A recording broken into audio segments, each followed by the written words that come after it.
here with Walt Hastings. Walt is coaching the African cohort, which is an amazing kind of thing. Interesting experience, and uniquely challenging in terms of connecting by Skype and internet and all that. But I want you to talk about some of the ways that the apprenticeship and things that people are learning there, how are that impacting some of these African church planters? Well, it is changing a tiny piece of their culture. Their culture says, I want to look good all the time. I want to put my best foot forward. I never want to talk about my weaknesses or my failings or struggles. I have to put up a good front and give a good impression. And with the CO2, a part of it is saying how I'm feeling and sharing my actual true struggles. Sad, angry, scared, not things they'd be doing a lot of, right? That's right. Yeah. And what I found from several of them, they tell me that this is transformational in their lives. And particularly, many of them are doing CO2 with their spouses. And they are saying, for the first time in my life, I'm talking with my wife, and I'm not only talking, but I'm listening to my wife. One guy actually told me, I'm looking back and realize that several businesses that I had previously that failed, I'm looking back and realizing they failed because I didn't listen to my wife adequately enough. Oh, beautiful. And so the CO2 experience is getting them to open up and talk with their spouse and be real and honest and actually value their partner and really hear where their partner is coming from. So to me, that's very exciting. It's improving marriages. Yeah.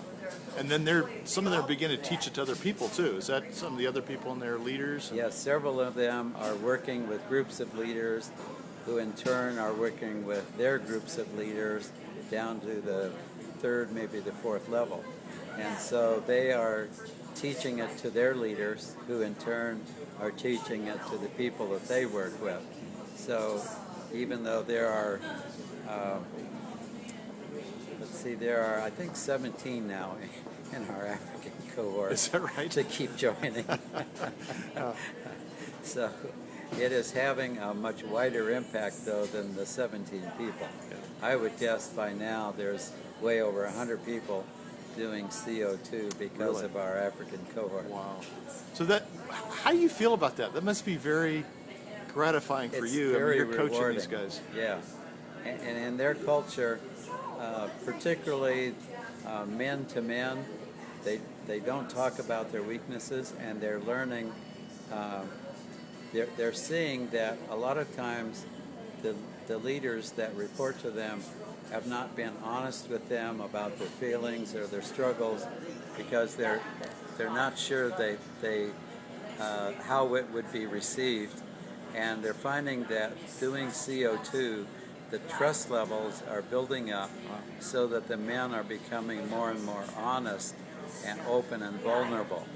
And I had a coaching session just this morning with one of the African leaders who said, I'm seeing that one of the keys to developing a culture of honesty and openness is that I myself have to be honest. I have to share my struggles. I have to become vulnerable.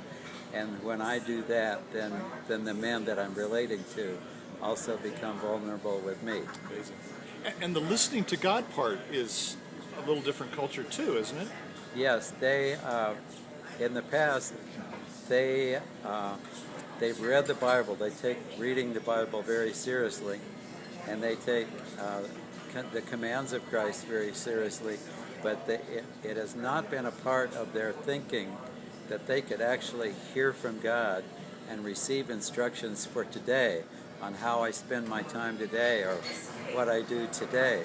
And so this is really, it's a revolutionary thought for them that they can actually hear from God and receive instructions for their specific things in their life and how they spend their time.